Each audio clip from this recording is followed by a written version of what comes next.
Bonjour, je m'appelle Cody Brady, responsable du gazon au centre de golf Noonan de Georgia Tech. Et voici LT Turf.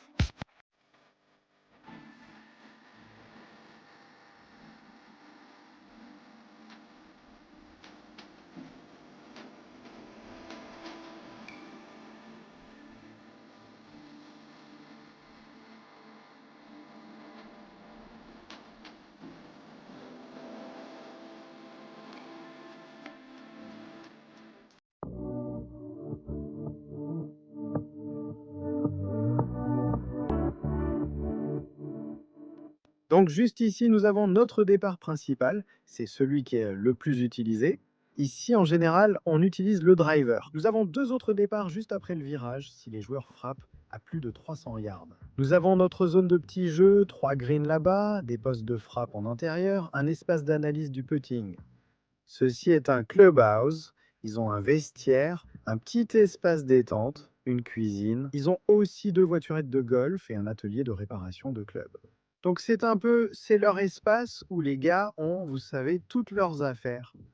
Ils peuvent y venir directement ici et commencer à frapper des balles.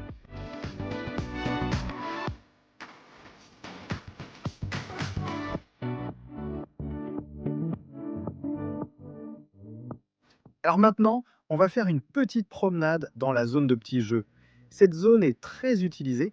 Je dirais qu'à part le départ principal, c'est un peu notre zone la plus fréquentée. En ce moment, Bordstadtier, on a du raigrasse qu'on a semé il y a environ 3 semaines. C'est un peu leur petite zone principale à partir de laquelle ils travaillent. Normalement, on a du tif grand ici. On a semé du champion de GQ et on leur a laissé une zone de ROF. Ils aiment pouvoir jouer différents types de coups. Le reste, c'est qu'on a des mélanges de Royal Zoysia ici. Je pense qu'au total, il y a eu environ, je crois qu'il pourrait y avoir 7 types de gazons différents. C'est beaucoup de travail pour nous d'essayer d'entretenir différents types de gazons, mais ça aide l'équipe à pouvoir jouer sur différentes surfaces. Ici, c'est notre green réservé uniquement au putting, donc il ne reçoit jamais de balles frappées dessus. C'est super pour eux, je pense qu'il y a 5 ou 6 trous là-bas. On découpe de nouveaux trous chaque semaine en prenant soin du reste. Ici, c'est notre green d'approche. On essaie d'avoir environ 3 drapeaux par green, ce qui leur donne beaucoup d'angles différents pour s'entraîner. Au printemps prochain, on va ajouter un autre bunker de l'autre côté de ce green d'approche, quelque chose d'un peu plus profond, pour leur donner un nouveau coup à travailler. Dans le coin de l'autre côté de cette zone de Zoysia, on a un autre départ. Le meilleur dans tout ça, c'est d'être au centre de tout. Ils peuvent travailler une multitude de coups différents depuis un seul endroit, que ce soit sur ce petit green, des approches de Dix à 15 yards ou des coups de wedge de 80 yards, ils ont tout ce qu'il faut.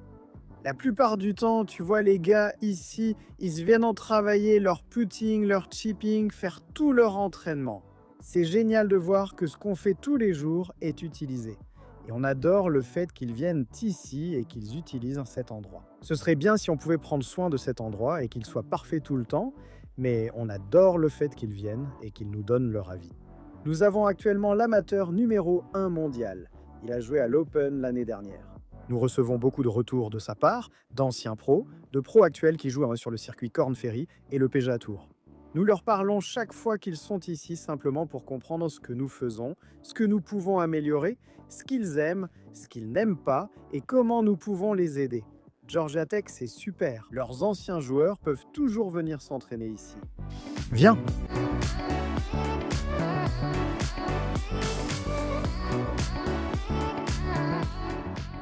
Donc ici, nous avons nos 3 green cibles. Nous n'entretenons pas ceux-ci exactement selon les mêmes spécifications que les greens de par 3.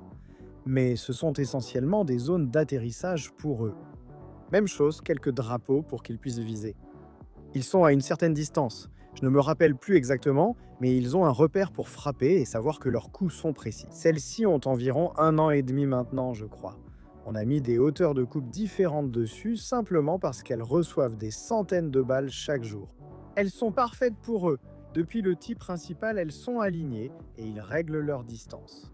Et puis, vous pouvez voir d'ici qu'on a mis plus de gazon cette année que jamais auparavant. Et une partie de cela consistait à essayer de trouver un moyen d'avoir encore accès aux greens pour pouvoir pulvériser. Donc ce que nous avons fait, c'est que nous avons divisé la propriété en deux. Donc tout, vous pouvez le voir à partir de ce bunker, tout de ce côté a été semé mercredi dernier, le mercredi passé. Tout le reste a été fait il y a environ 3 semaines.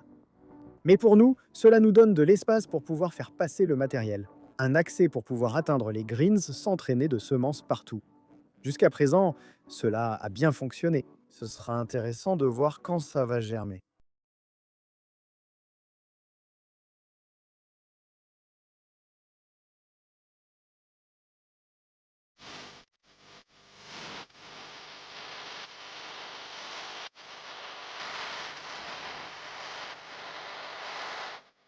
D'accord.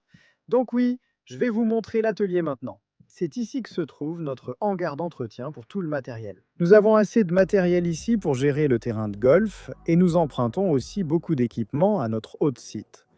Mais oui, c'est d'ici que nous travaillons chaque jour. Nous avons notre flotte de tondeuses auto-tractées. C'est bien, nous avons même un pont élévateur pour pouvoir faire l'entretien. C'est un peu notre coin engrais pour tous nos produits liquides.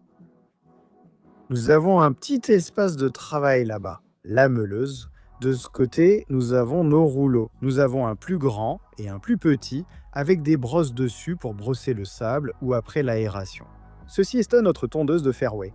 Nous sommes passés à un John Deere. Ce côté est un peu notre zone des produits granulés. Nous allons travailler à installer des supports cet hiver pour tout surélever un peu.